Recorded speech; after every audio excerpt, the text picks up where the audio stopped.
السلام علیکم ورحمۃ اللہ وبرکاتہ۔ امید کرتا ہوں کہ آپ سبھی حضرات خیریت سے ہوں گے۔ آج ہم اپنے ہندوستانی قاعدے کا سبق نمبر 33 پیش کر رہے ہیں، اور اس سبق نمبر 33 کے اندر ہم آپ کو بتلائیں گے کہ تشدید کسے کہتے ہیں، تشدید کو کس طریقے سے پڑھنا چاہیے، اور تشدید کا ایک انداز کیا ہوتا ہے، اس کی آواز کیا ہوتی ہے۔ تو آئیے سبق شروع کرتے ہیں۔ پچھلے سبق نمبر 32 کے اندر ہم نے آپ کو بتلایا تھا کہ یہ جو آپ 3 شوشے والی یہاں پر دیکھ رہے ہیں، 1 2 3، اس کو کہتے ہیں تشدید، اس کو کہتے ہیں تشدید۔ یہ آپ کو نظر آ رہی ہوگی الگ صاف۔ تو یہ جس حرف پر آ جاتی ہے اس حرف کو 2 بار پڑھا جاتا ہے۔ ایک بار اس حرف کو اس سے پہلے والے حرف سے ملا کر پڑھیں گے، اور ایک بار اس کو آگے والے حرف سے ملا کر پڑھیں گے، یا خود ایسے ہی پڑھیں گے۔ تو مثال کے طور پر آپ یہاں دیکھ رہے ہیں کہ یہ الف کے اوپر زبر ہے، پھر با کے اوپر تشدید اور زبر ہے اور الف ہے۔ تو یہاں پر اس با کو ہم 2 بار پڑھیں گے، ایک بار الف سے ملائیں گے اور ایک بار اس کو خود پڑھیں گے، جیسے الف با زبر اب، با الف زبر با۔ تو اس کی آواز کے اندر سختی ہوتی ہے، تو اس کو ہم ابا نہیں پڑھیں گے بلکہ ابا پڑھیں گے۔ کیا پڑھیں گے؟ ابا۔ اس کا پروناؤنسیشن یہاں پر لکھ دیا گیا، الف با زبر اب، با الف زبر با، اب با۔ تو اتنا لمبا لفظ نہ لکھ کر کے اس کو چھوٹا کرنے کے حساب سے، کمپریس کرنے کے حساب سے تشدید آ گئی یہاں پر، اور تشدید نے آ کر کے اس کو کمپریس کر دیا۔ اتنی جگہ جو یہاں پر یہ لفظ لے رہا تھا، اس لفظ کو بہت مختصر جگہ کے اندر سمیٹ دیا گیا۔ تو اس کا نام ہے تشدید۔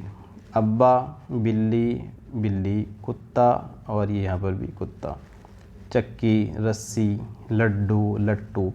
تو سبق نمبر 32 کے اندر یہ سبق تقریباً یہاں تک پڑھا دیا گیا تھا۔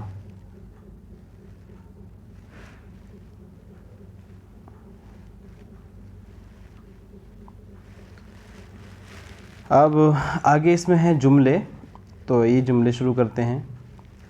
سچا لڑکا اچھا ہوتا ہے، اس پہ دیکھیے چا کے اوپر تشدید ہے، سچا، سچا لڑکا اچھا، یہاں پر چھا کے اوپر تشدید ہے، اچھا ہوتا ہے۔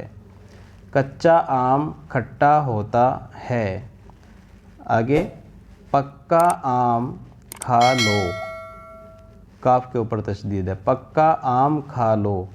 بلی نے دودھ پی لیا، کل چھٹی ہوگی۔ ابا آ گئے، کتا بڈھا ہو گیا۔ چکی چل رہی ہے۔ مٹی سے مت کھیلو، غصہ مت ہو، قصہ سنا دو۔ سیر بھر لڈو لاؤ، سیر بھر لڈو لاؤ۔ آج کے زمانے کے حساب سے اگر اس کو ہم کسی کے سامنے بول دے تو اس کو سمجھ میں نہیں آئے گا کہ یہ سیر بھر کسے کہتے ہیں۔ سیر پچھلے زمانے کے اندر ایک پیمانے کا نام تھا، جیسے آج کے دور میں ہم کلو کو جانتے ہیں، کلو یا دھڑی کو جانتے ہیں، ایسے ہی پچھلے زمانے کے اندر ایک وزن ہوا کرتا تھا جس کو سیر کہا جاتا تھا۔ سیر بھر لڈو لاؤ، لٹو مت گھماؤ، ٹا کے اوپر تشدید ہے، لٹو مت گھماؤ۔ یہاں پر یہ آدھا حمزہ اور یہ واو ہے، تو اس کا پروناؤنسیشن ہو رہا ہے او، گھماؤ۔ کوا اڑ گیا۔ ناظرین، یہ تھا سبق نمبر 33، اور اس کے اندر آپ کو تشدید کا طریقہ بتلا دیا گیا۔ میں ایک بار پھر سے ان جملوں کو پڑھ کر سنا رہا ہوں۔ سچا لڑکا اچھا ہوتا ہے، کچا آم کھٹا ہوتا ہے، پکا آم کھا لو، بلی نے دودھ پی لیا، کل چھٹی ہے، ابا آ گئے، کتا بڈھا ہو گیا، چکی چل رہی ہے، مٹی سے مت کھیلو، غصہ مت ہو، قصہ سنا دو، سیر بھر لڈو لاؤ، لٹو مت گھماؤ، کوا اڑ گیا۔